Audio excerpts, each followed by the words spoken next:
Itu saya jelaskan tentang bahaya bid'ah. Dan juga saya sebutkan juga dalam prinsip Ahlussunnah ini bagaimana sikap Ahlussunnah kepada ahlul bid'ah. Itu juga panjang lebar saya bahas. Bagaimana sikap Ahlussunnah kepada ahlul bid'ah.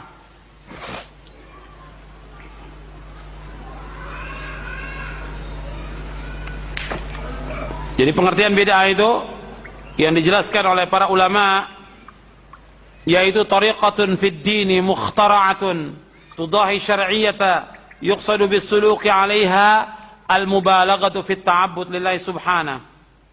Bid'ah adalah cara baru dalam agama yang dibuat menyerupai syariat dengan maksud tujuan untuk berlebih-lebihan dalam beribadah kepada Allah. Itu di halaman 78. Kemudian juga saya sebutkan bahwa bid'ah ini sangat berbahaya. Benalu yang merusak pohon. Bid'ah ini merusak agama. Jadi banyak orang mengaku, mereka mengatakan bahwa mereka mengikuti Ahlussunnah wal Jamaah. Kenyataan mereka berbuat syirik. Mereka menyembah-nyembah kubur, mengajak orang untuk menyembah kubur. Ini syirik. Meminta kepada wali, kiai, habib, dan yang lainnya. Meminta ke kubur mereka, datang ke kubur mereka. Ini syirkun akbar. Tawasul kepada mereka. Ini bid'ah. Tidak boleh. Kemudian mereka juga melakukan perbuatan-perbuatan bid'ah. Yang banyak sekali. Tapi mereka mengakunya Ahlussunnah wal Jamaah. Kalau mereka Ahlussunnah wal Jamaah, mereka anti kepada bid'ah. Anti syirik. Jauh dari perbuatan syirik. Menolak semua perbuatan syirik. Dan menolak jalan-jalan yang membawa kepada kesyirikan. Menolak segala macam perbuatan bid'ah. Dan bid'ah ini sangat berbahaya. Di zaman Nabi belum ada bid'ah. Sama sekali belum ada bid'ah di zaman Rasulullah SAW. Belum ada bid'ah sama sekali. Putih bersih kata Nabi, taraktukum ala mithlil bayda lailuha kanahariha la yazighu anha ba'di illa halik. Aku tinggalkan kalian dalam keadaan putih bersih. Islam ini putih bersih. Tidak ada bercak syirik. Tidak ada bercak bid'ah. Tidak ada sama sekali putih bersih. Tidak ada khurafat. Bersih. Malamnya seperti siangnya. Dan barang siapa yang menyimpang dari jalan yang lurus ini, yang putih ini, pasti binasa. Jadi Islam ini Rasulullah tinggalkan dalam keadaan bersih. Dan Rasulullah ingatkan kepada umatnya setiap Jumat, kullu bid'atin dhalalah wa kullu dhalalatin finnar. Setiap bid'ah itu sesat dan setiap kesesatan tempatnya neraka. Yang pertama kali mengatakan bid'ah Rasulullah. Yang mengatakan bahwa setiap bid'ah itu sesat Rasulullah.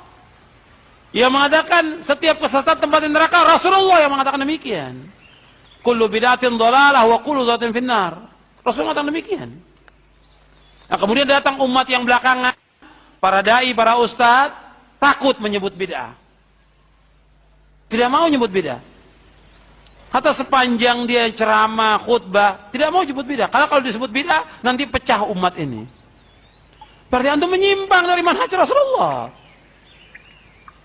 Yang menyebut berkali-kali bid'ah Rasulullah SAW. Kemudian para sahabat yang melakukan bid'ah. Tentang bahaya bid'ah. Rasulullah yang menyebutkan tentang bahaya bid'ah Rasulullah. Dan kita mengatakan perbuatan bid'ah itu, ya tentu yang jelas-jelas bid'ah. Bukan yang sunnah kita katakan bid'ah, yang bid'ah kita katakan sunnah. Yang jelas bid'ah kita katakan itu bid'ah, yang sunnah kita katakan sunnah. Dan Nabi juga mengingatkan kepada para sahabat radhiyallahu majma'in, wa iyyakum wa muhdatsatil umur, fa inna kulla muhdatsatin bid'ah wa kulla bid'atin dhalalah. Ya, Nabi mengatakan, aku ingatkan kalian, jauhkan diri kalian dari setiap perkara-perkara yang baru. Karena setiap yang baru adalah bid'ah dan setiap bid'ah adalah sesat. Setiap bid'ah sesat. Jadi nggak ada bid'ah itu yang tidak sesat. Dan dalam Islam tidak ada istilah bid'ah hasanah, tidak ada dalam Islam. Yang mengatakan semua bid'ah adalah sesat Rasulullah. Yang mengatakan semua bid'ah adalah sesat adalah Rasulullah.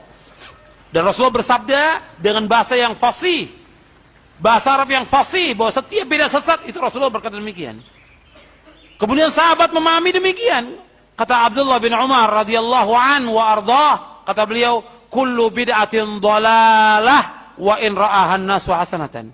Setiap bid'ah itu sesat meskipun orang memandang baik. Abdullah bin Umar radhiyallahu anhu mengatakan demikian, setiap bid'ah sesat meskipun orang memandang baik.